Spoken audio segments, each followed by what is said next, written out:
বলবো একে? পুরনো চাল ভাতে পারে? দক্ষিণে কিন্তু সেরকমটাই হতে চলেছে। তামিলনাড়ুর রাজনীতিতে পুরনো মুখ কাজে লাগিয়ে নতুন হিসেব সাজাচ্ছে বিজেপি। ভোটের মুখে এনডিএ জোটে যোগ দিয়েছেন টিটিভি দিনাকরন।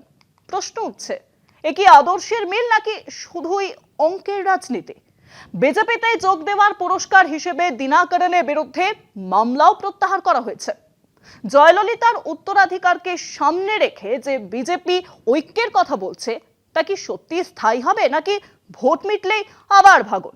টুকরো টুকরো এআইএডিএমকে শিবিরকে এক ছাতার তলায় আনতে বিজেপির এই চেষ্টা কতটা সফল হবে, সেটাই এখন আসল প্রশ্ন।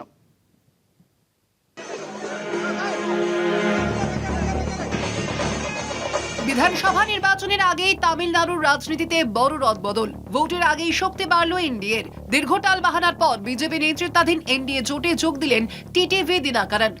বুধবার সরকারিভাবে তাঁর দল এএমএম কে এনডিএতে যোগ দেয়। দিনাকরন ছিলেন প্রয়াত প্রাক্তন মুখ্যমন্ত্রী জয়ললিতার ঘনিষ্ঠ। তার যোগদানে জয়ললিতার বহু অনুগামী আবারও এক ছাতার তলায় এলেন। এতে স্ট্যালিনের নেতৃত্বাধীন ইন্ডিয়া জোট চ্যালেঞ্জের মুখে পড়তে পারে। জয়ললিতার মৃত্যুর পর পালানিস্বামী ও পনিরসেলভম, শশিকলা এবং দিনাকরন আলাদা হয়ে যান। তারা আলাদা সংগঠনের ব্যানারে নির্বাচন লড়েন।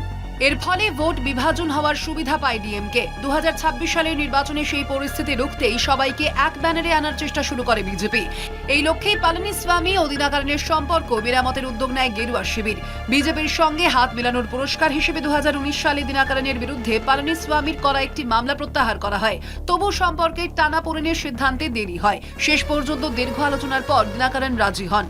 তিনি দিল্লিতে গিয়ে কেন্দ্রীয় মন্ত্রী পীযূষ গোয়েলের সঙ্গে দেখা করে এনডিএতে যোগদানের ঘোষণা করেন। দিনাকরন বলেন, তামিলনাড়ু ও দলের স্বার্থেই এই সিদ্ধান্ত। তার যোগদানে অবিভক্ত এআইএডিএমকে শীর্ষ নেতারা এনডিএর ছত্রছায়া এলেন। এনডিএ আশা করছে এতে পুরনো ভোট ব্যাংক একত্রিত হবে এবং ডিএমকের সামনে লড়াই কঠিন হবে। কলকাতা টিভি।